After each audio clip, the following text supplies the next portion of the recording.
Hey everybody, welcome to my channel. This is Indian Joe.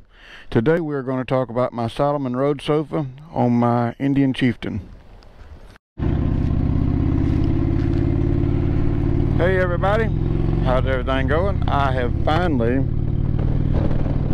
got my helmet set up with a camera on it, so we're going to test this out. But anyway, I'm Indian Joe. This is my channel. Today I want to talk to you about my seat. So I bought this bike in April, and while the factory seat was pretty comfortable and I could sit in it for a little while, but after a while it got difficult. So obviously, like most people, I decided I was going to change my seat. Well, I'd watched a few videos on YouTube myself about this seat, so I said, why not? I could get it in custom stitching, so I did. So anyway, what I did is I ordered a Saddlemen road sofa, LS.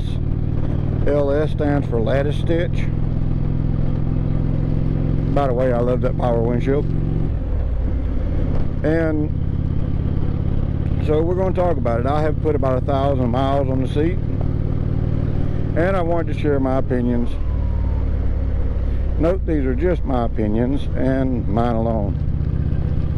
So when you first call Saddlemen and you order the seat, you tell them what you want. One of the first things they tell you is understand that the seat will be firm. It will be firmer than a stock seat because they make it that way. They make it to be broke in. And they said it does not start breaking in good until about 300 miles. So I said, okay. I'd already heard this before, so I said, let's go, let's do it. So I ordered my seat, and I paid full price for this seat. I am not a big enough YouTuber that I get discounts on anything, nor would I take a discount on anything, because I want to feel like I can give my honest opinion without feeling like I'm obligated to give a better review because they give me a break. So anything I review will be something I have bought and paid for, and you know, that'll be that. So I got the seat installed. I ordered the seat with the backrest because, well, I never had a backrest. I wanted to see if it made a bigger difference than what it does riding without one. And the answer to that question is, for me, yes. So, after getting the seat installed, started riding. Admittedly, I didn't get the miles on it as quick as I wanted to because of doctor's appointments, health issues with my old lady. But nonetheless, I finally got 1,000 miles on the bike, or I mean on the seat. So, what's my thoughts? Yes, when you first get the seat, it is firm. And you're thinking, oh my God, I don't see how this seat will ever be comfortable. It is so firm. But after putting the miles on it, it starts breaking in. I noticed that, yes, while it is firm, and it still is a little firm after being broke in, but it's not uncomfortable, as in, God, this seat is so hard, it's like sitting on a board. That's not it. The seat supports you in all the right ways. Whereas most of the time, most of us are only going to be on a bike for about 2 hours at a time, because even if you have a almost 6-gallon tank like I do, you still go through fuel, because if you've got a big twin, you love to twist on the damn throttle. I do too. So yeah, so about 2 hours, and you got to stop, you got to get fuel. So when you get to fuel, you're probably going to stop and take you a little break. Well, with a stock seat, and most stock seats, you get off that bike, you walk around, you get back on that stock seat, and 30 minutes later you're ready to get off the bike. I mean, you're ready to get back off the bike because your ass is hurting again. With the Saddlemen, I don't feel that. Yeah, after about 2.5, 3 hours, yeah, I'm ready to get off, stretch my legs. But after I stretch my legs for 10 to 15 minutes, I get back on the bike and I can do another 2 to 3 hours without issue. I know this because I recently done this because I had to take a trip up to Birmingham.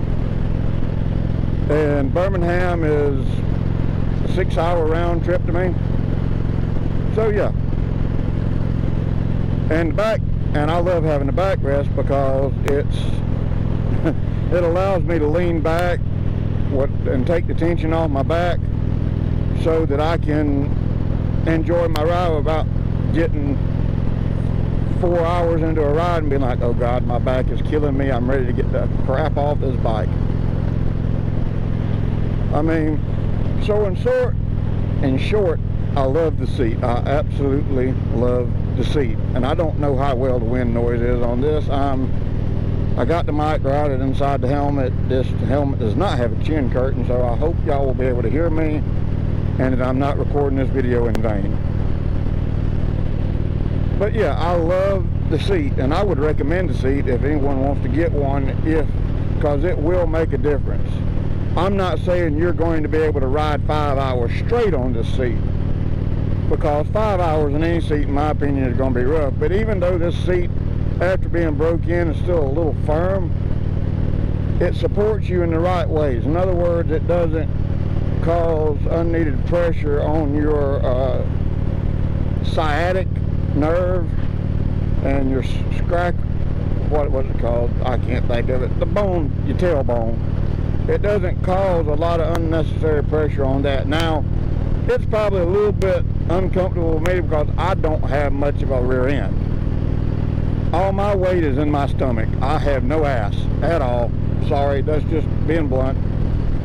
So, but I would definitely recommend the seat because it's been a ride changer for me. My old lady likes it when she rides. Of course, unfortunately right now she's about to have to go have surgery done, so she won't be riding with me for a while. But I ordered the seat with custom color stitching. I ordered it with, and you have to order from Saddlemen to get the color options. Revzilla, all that, they'll just sell you the basic black seat with the black stitching. They don't carry the different colors. But yeah, so I ordered the seat from Saddlemen. They were very helpful. I told them what I wanted.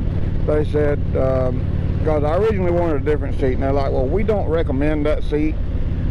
And I told them how tall I was, and they said, well, that seat is an extended reach seat, and we feel like it would probably set you back too far based on how tall you are, because I'm like 5'11" with a 30-inch inseam. And don't get me wrong, this Saddlemen road sofa moved me back about 1 inch. It's not that noticeable, but I did notice it. But that's fine because it allows me to stretch out and, you know, be even more comfortable on the bike. Now, it did raise the seat height because the stock seat dipped down. It was like sitting down in a saddle, actually. Whereas this seat is more up, but like I said, it's comfortable. So that's my thoughts on the seat. I like it. I would recommend it. I don't know if I'm going to be able to do a link to the seat, but just go to saddlemen.com, not Saddleman, but saddlemen.com, and they have different models for Indians. Of course, if you have a Harley, they have a lot of other models, but they do have different models for Indians, and I love the seat. I would not imagine not having the seat.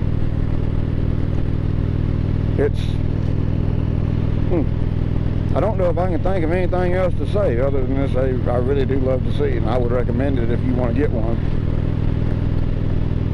But I mean, that's just my opinion. Don't take my opinion solely. By all means, look at other reviews, see what other people have to say.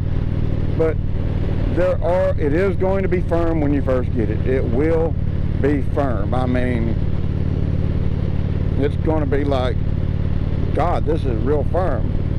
But like they tell you, at about 300 to 500 miles, it starts breaking in. And it seems like the more I ride on the seat, the better it gets. Because I guess the gel just softens and gets used to your butt, but it really is a great seat. And I know this ain't the most professional review now. The quality of the seat, let's touch on that. Really good looking seat, really good quality leather. I mean, really good quality seat. That's all I'd know to say about that. They're good quality. It seems well made, because they are all made by hand. They're not made by some kind of crazy automated machine. I mean, there are people in that factory that, you know, put them together. Now, right now, and I don't know if it's because of the virus that should not be named, but there is an 8-week wait. If you order from Saddlemen, you want it custom order with custom colors, there is an 8-week wait. An 8-week wait. I'll get it out in a minute. Yeah. But so you will wait 8 weeks. Me, I waited 10, but that was only because they kept, whenever time UPS would come up to pick up packages, my seat was in the bottom of the bin because they were still putting other seats on top of, or other packages to be sent out on top of mine. So it was never getting moved. I knew it was completed because they told me it was completed and it was scheduled to be shipped out. Well, a couple of weeks went by after the 8 weeks, and the salesman I was dealing with, Justin, he said, let me go check on that. He found the problem. He emailed me back and told me he went and dug it out of the bin, and he personally made sure that UPS got the package and got shipped. Now, because of that, they refunded me my shipping. They did refund my shipping, and they gave me a 10% discount on the seat, so they gave me a slight refund. Now, let's talk price. Obviously, I bought the seat. I love the seat. Do I think it's worth the price? Yes. If you love to ride, you love to ride a lot, you love to put miles on your bike, definitely worth the price. And with the backrest, you're looking at about $800, and you know, an additional $50 with the shipping. And I don't know if I'm supposed to tell you this, but if you order it online, they will charge you taxes. If you call and order it by phone, I don't know how they managed to do it, but they will not charge you sales tax. So, but yeah, basically an $800 seat, and I think it's worth it.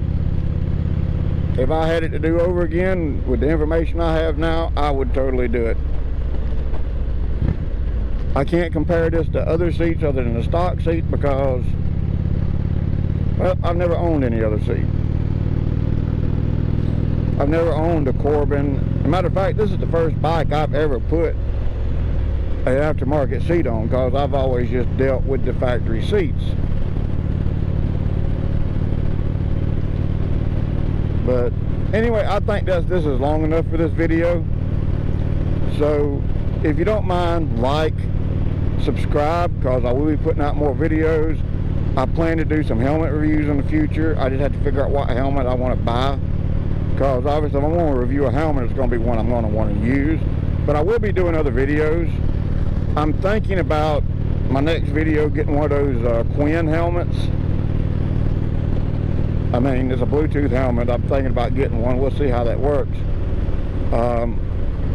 But I'm just saying, there's going to be more videos, more reviews. There'll be ride videos. There'll be videos where I'm maybe not even reviewing anything. I'll just be rambling and talking like some of the others. I do, and maybe this is too early for this, because I'm not asking anybody to do anything.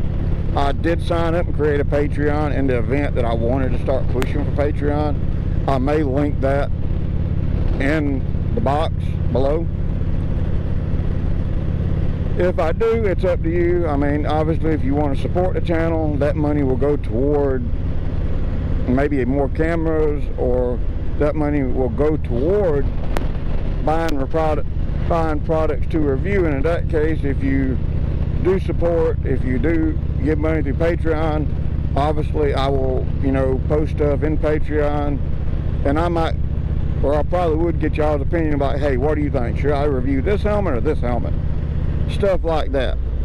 So I'm not saying anyone has to do anything. I'm just saying that if you want to, it'd be appreciated. If you don't, then, you know, help me get up to enough subscribers, subscribe to where I can generate a little ad revenue so I can help, you know, take care of some, let's just say, medical costs, because, you know, my old lady does have health issues, and, you know, she doesn't work. So, you know, it's kind of me, and I'm doing this. I have a full-time job. I'm a truck driver. Wide turn, wide turn. That turn was a little wider because of the gravel. But anyway, I do and would like to link that below, so I will link my Patreon. So I'm not asking, if you do give money through Patreon, I am going to tell you, do not do it on a video by video basis. That, I mean, I'm not, if you just want to do $1, $2, $3 a month, whatever the minimum is, you can do that and that'll be fine. Because, like I said, if I get up to enough money that I think I can afford to buy a helmet, and I'm going to say, hey, would y'all like me to do a review on this helmet? If so, I'll buy this helmet. But till then, anything I buy will be something I will use. If I buy it out of my pocket, it'll be something I will use for my reviews, but it'll be my personal use stuff. So, I mean, and also, if I get enough Patreon support and people start putting into the channel, I will, how does Blockhead put it, I will give back to the Patreon community. I do want to try to do giveaways, but they would have to start out small. More likely, mine will have to start out like gift cards. And honestly, I'd rather do a gift card, because then people can do, if they need, if it's something they need, they can get it, versus me saying, okay, I'm going to give away a camera or whatever, because you might not be into doing the whole action camera thing. But anyway, with that said, I'm going to let y'all go. Y'all take it easy, like, subscribe, share. I hope I did a good video, my first real seat review. If you have any questions, comments below, and I'll get back to you. Take it easy.